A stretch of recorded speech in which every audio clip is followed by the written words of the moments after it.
ዛሬ አዲስ መረጃ አለኝ። እሱም ወደ ዱባይ ዛሬ የሚመጡ ልጆች እንዳሉ ነው የተመለሱት። እንደምታዩት ወንዶችም ሴቶችም እንዳሉ ነው የተመለሱት ማለት ነው። በጣም ነው የሚያሳዝነው። እኔ ለጓደኛዬ ትኬት ቆርጬ ነበረ። ያው እሷም ፓስፖርት እና ትኬት ቪዛ ይቀበላሉ። ከዛም በቃ የኤክስ እየሰረዙ ተመለሱ፣ ግቡ ወደ ቤታችሁ እያሉ ነው የመለሷቸው። በቃ በአጠቃላይ ዛሬ ለዱባይ አንድ ሰው ያለፈ የለም እና እህቶች ወንድሞች ብራችሁን እንዳትበሉ ተረጋጉ። በአሁኑ ሰዓት ለመምጣትም አታስቡ፣ ትኬትም አታስቆረጡ፣ ተረጋጉ ማለት ነው። እና ሴቶች ሁላ ነው የተመለሱት እንደምታዩት። በጣም እነዚህ ሁሉ መታያቸው ተመላሽ ናቸው፣ ተመለሱ ተብለው ቁርጣቸው የተነገረ ናቸው ማለት ነው። እና በጣም ነው የሚያሳዝነው ማለት ነው። እና ተረጋጉ ለማለት አክል ነው። አዲሱ መረጃ ይህን ይመስላል። ሰላም ውድ ቤተሰቦች እንዴት ናችሁ? ዛሬ አዲስ መረጃ አለኝ። እሱም ወደ ዱባይ ሁላችሁም የያዛችሁት ቪዛ እዚህ ያላችሁት ሁላችሁ የያዛችሁት ቪዛ ኤዲት ስለሆነ መሄድ አትችሉ። በትክክለኛው መንገድ የስራና ክህሎት ሚኒስቴር አለ። ዝጋው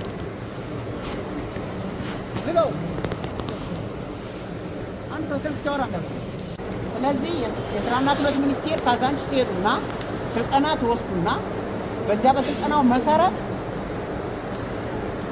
የትም ሀገር ዱባይም ይሁን 6 ሀገሮች ስምምነት ያላቸው ሀገሮች ላይ መሄድ ትችላላችሁ። በዚህ ቪዛ ግን ኤዲት በሆነና ፌክ በሆነ ቪዛ መውጣት አይቻልም። አሰላሙ አለይኩም ወራህመቱላሂ ወበረካቱ። ውድና ተከበራችሁ የኑብላል ዩቲዩብ ቻናል ቤተሰቦች እንዴት ናችሁልኝ?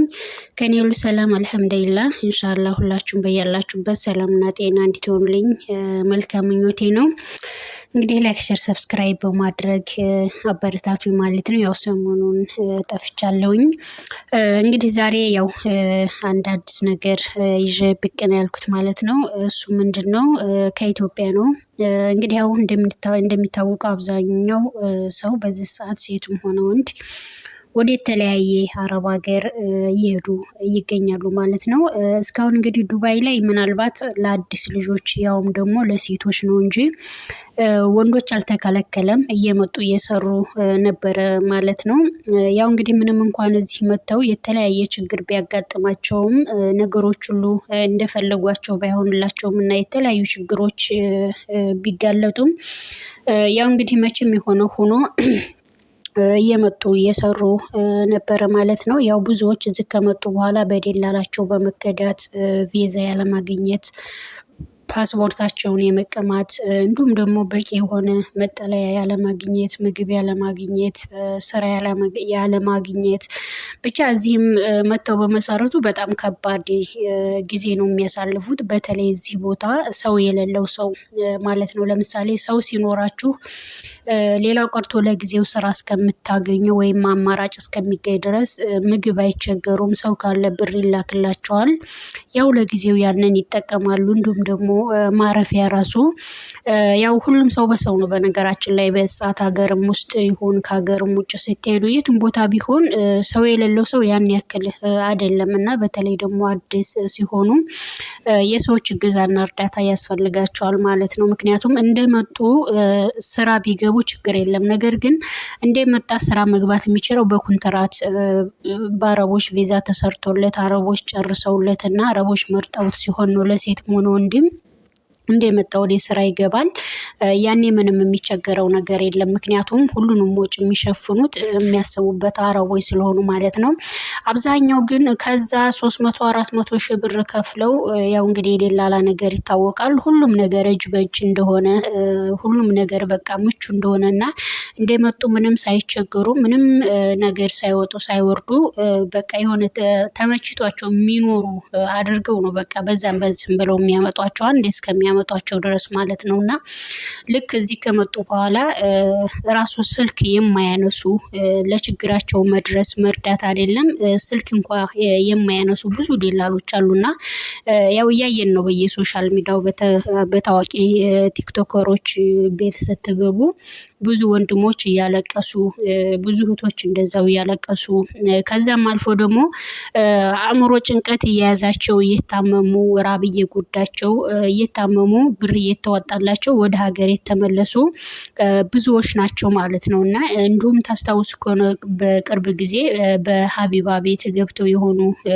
ልጆች አንድ ወንድማችን ገና ህፃን ነው ኢትዮጵያ ጥሩ የሆነ የራሱ ስራ ነበረው ሱቅ ከፍቶ የሚተዳደርበት ጥሩ የሆነ ስራ ነበረውና ያንን ሽጦ የተሻለ ስራ እሰራለሁኝ የተሻለ ነገር አገኛለሁኝ ብሎ ከሀገር ከወጣ በኋላ እዚህ ሲመጣ ግን የሸሪካ ስራ ገብቶ ስራው በጣም ከባድ ሲሆንበት እንዲሁም ደግሞ የሚሰጧት ደሞዝ ላይ ለምን ተብሎ ተቆራርጦ እሱ እጁ ላይ የምትደርሰው ደሞዙ ትንሽ አነስተኛ በመሆኗ በዚህ መልኩ ነው ወይ ሰርቼ ህይወቴን ልለውጥና ልቀይር የምችለው እዚሁ ሀገሬ ላይ ብሰራ ኑሮ የተሻለ ነገር ይኖረኝ ነበር ብሎ በጣም ጸጸት ውስጥና ልዳማ ውስጥ በመግባት ሽንት ቤት ገብቶ ራሱን እንዳጠፋ ከቅርብ ጓደኞቹ እንዲሁም ከዘመዶቹ ተነግሮ ያው ብር ተዋጥቶ አስከሬኑ ወደ ሀገር እንዴት ተሸኘ ሁላችንም እናውቃለን። እና እዚህ ደረጃ እስከ መድረስ ድረስ ነው የሚደርሱት በህገ ወጥ ደላሎች የሚመጡት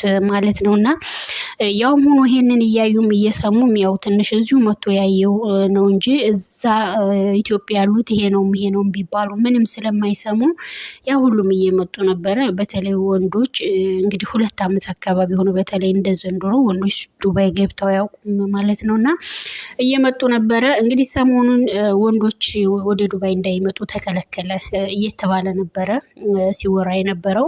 አብዛኛው ሰው ወሬ ነው አልተከለከለም እየመጡ ነው የሚልም ነበረ ማለት ነው። እንግዲህ ግማሹም እየመጡ ነው ግማሹም ደግሞ እየመጡ አይደለም ተዘግቷል እየተባለ ነበረ ማለት ነው።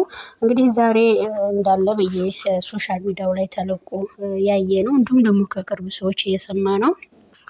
ትክክለኛ ወደ ዱባይም ሆነ ወደ ሳውዲ የትኛውም አረብ ሀገር እንግዲህ ስም አልጠቀሱም 6 አረብ ሀገሮች መሄድ አትችሉም ተብሎ ሴቶችም ወንዶችም እንዴት ተከለከሉና ብዙዎች አብዛኛው ለዛሬ በረራ ተብሎ ኤርፖርት ከሄዱ በኋላ ከኤርፖርት የያዛችሁት ቪዛ የተመታላችሁ ቪዛ ፌክ ነው በማለት ሁሉም ሴት ወንድ ሳይሉ የትኛውም አረብ ሀገር በረራ የሚያደርጉ ሴቶችን ሆነ ወንድሞችን እየመለሱ ይገኛሉ ማለት ነው። እንግዲህ ቪዲዮዎችን ያው ቀንጨብ አድርጌ ብዙውንም ባይሆን በቀላሉ ለመረጃ ያክል መጀመሪያ ቪዲዮ ላይ ለቅቄያቸዋለሁኝ ያንን ማየት ትችላላችሁ ማለት ነው።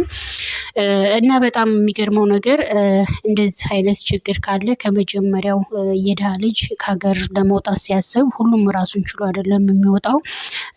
አብዛኛው ሰው ማለት ይቻላል አብዛኛው ሰው ተበድሮ በቃ ከፓስፖርት ማውጣት ጀምሮ እስከ መጨረሻ ድረስ ተበድሮ ነገ ከነገ ወዲያ ሄጄ ሰርቼ እከፍላለሁ በማለት የሰው ብር ብዙ አከሳክሶ ቤተሰቦቻቸው ያላቸውን ሀብት ንብረት አሽጠው ነው የሚሰደዱትና ያ ከመሆኑ በፊት ቀደም ብሎ ይሄን ነገር ማገድ ወይም ደግሞ መናገር ይችሉ ነበር። ያው ታውቃላችሁ በዚህ ሰዓት ስደት ለመሄድ በጣም ብዙ ውጣ ውረድ በጣም ብዙ ወጭ አለበት። የሚገርመው ነገር ወጩ ልፋቱን ድካሙን ውስጥ የጉልበቱን የመውጣት የመድከሙን ማንም አያስብም።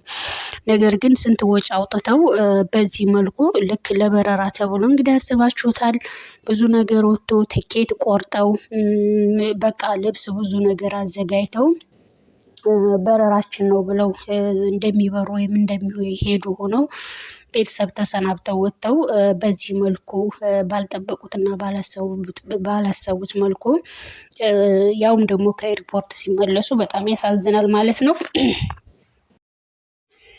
እና ያው እንግዲህ ምንም ማድረግ አይቻልም። ያልጀመሩት ብዙ ወጪ ያልዋጡት ችግር የለም ቢያንስ ገንዘባቸውን እንኳን ይዘዋል። ነገር ግን በቃ መጨረሻ ደረጃ ላይ ደርሰው በዚህ መልኩ የተመለሱ እህት ወንድሞቼ ያው ምን ያክል እንደሚያዝኑ ምን ያክል ውስጣቸው እንደሚነካ እንግዲህ ሁላችንም የምናውቀው ነው ማለት ነው። ለማንኛውም አላህ ሀገራችንንም ሰላም ያደርግልን በስደትም በሀገሩም ውስጥ ያለነውን ሰላማችንን አላህ ያብዛልን ማለት ነው። እና እንግዲህ ለወደፊት ደግሞ ምን እንደሚመጣ ምን እንደሚፈጠር ሁላችንም ምንም የምናውቀው ነገር የለም። ምንም እንኳን በየጊዜው ሰበቦች ትልቅ የሚሆን ትንሽ ሰበብ እየተፈለገ በተለያየ መንገድ ምክንያት ቢበዛም ያው ለኸይሩ ነው